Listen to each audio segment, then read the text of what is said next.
Bien, vamos a continuar con el trabajo práctico 3.1 de puente de grúa. Vamos a continuar ahora con el coeficiente de aumento de potencia debido al frenado.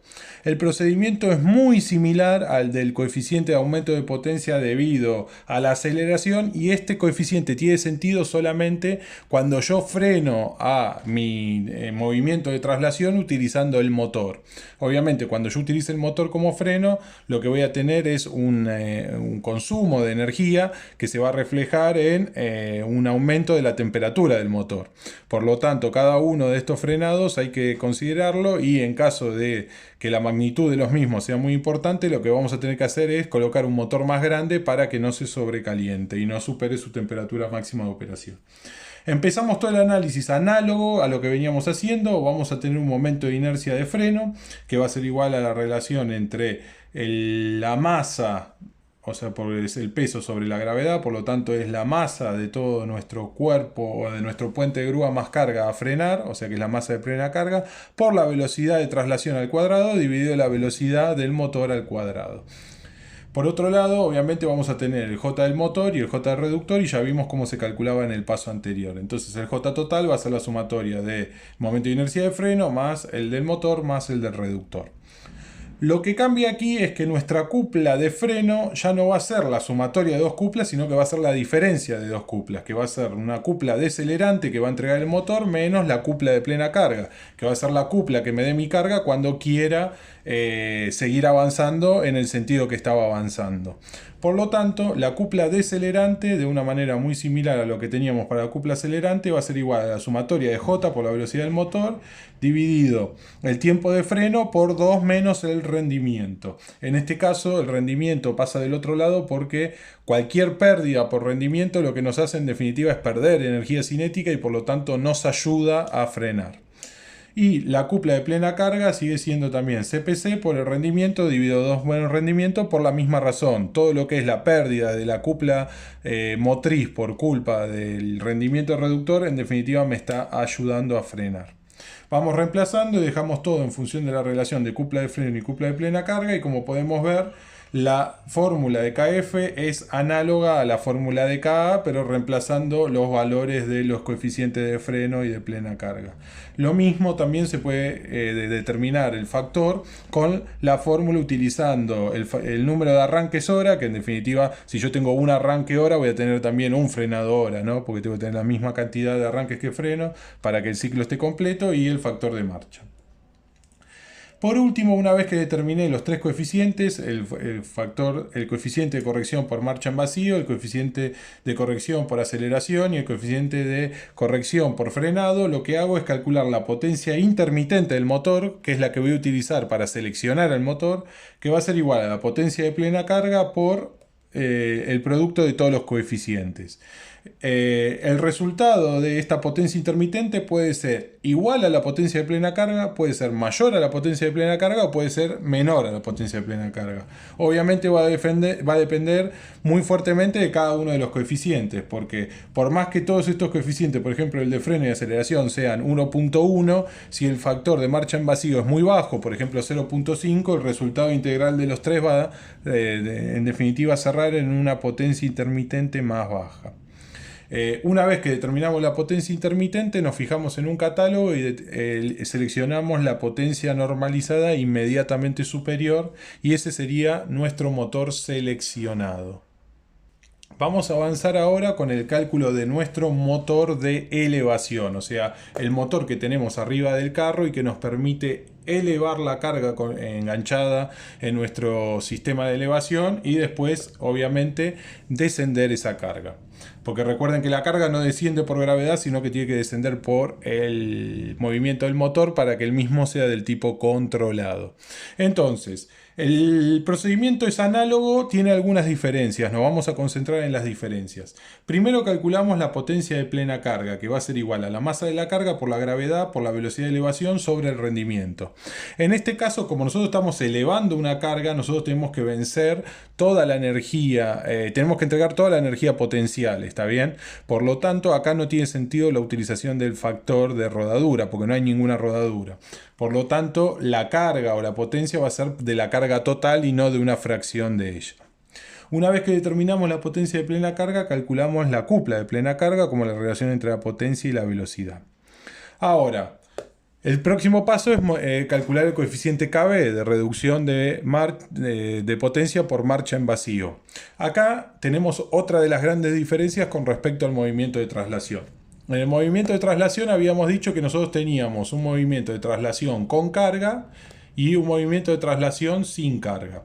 Ahora, para el caso de nuestro motor de elevación, nosotros vamos a tener 4 movimientos distintos. En principio podemos distinguir un movimiento de ascenso y un movimiento de descenso.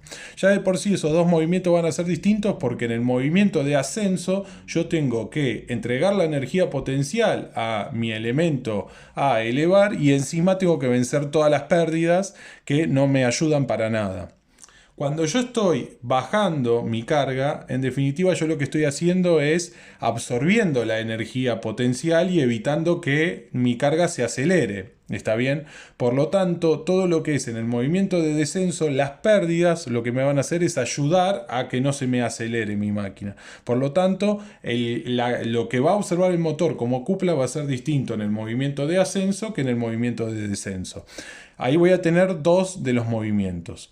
Los otros 2 movimientos, porque les dije que eran 4, van a ser los mismos, un movimiento de ascenso y de descenso, pero en este caso sin la carga. ¿Está bien? Porque de la misma manera que yo tengo que trasladar el puente de grúa a la posición original descargado para poder volver a comenzar todo el proceso, yo cuando quiero cargar un elemento lo que tengo que hacer en principio es, si el gancho estaba arriba de todo y mi movimiento comienza con el gancho arriba de todo, lo que tengo que hacer es descender sin carga. Engancho mi carga, haciendo con carga. Viene el movimiento de traslación que a mí no me afecta y después desciendo con carga y haciendo nuevamente sin carga. Por lo tanto tengo 4 tipos de movimientos distintos. Así que la cupla media que yo voy a tener va a ser la sumatoria de la cupla de plena carga más la cupla de plena carga por el rendimiento al cuadrado. Ahí lo que voy a estar considerando es el movimiento de descenso, en el cual el rendimiento me ayuda a reducir la carga, más la cupla de vacío, más la cupla de vacío por el rendimiento de vacío al cuadrado. Por lo mismo, este sería elevación, elevación, descenso, descenso. Y dividido 4 porque es el promedio de los 4 movimientos. Nuevamente despejamos cupla media dividido CPC y nos queda esta ecuación. Con esta relación nuevamente o entro en la curva de KB en caso que me den la curva en un gráfico o calculo con la misma fórmula que utilicé para el motor de traslación.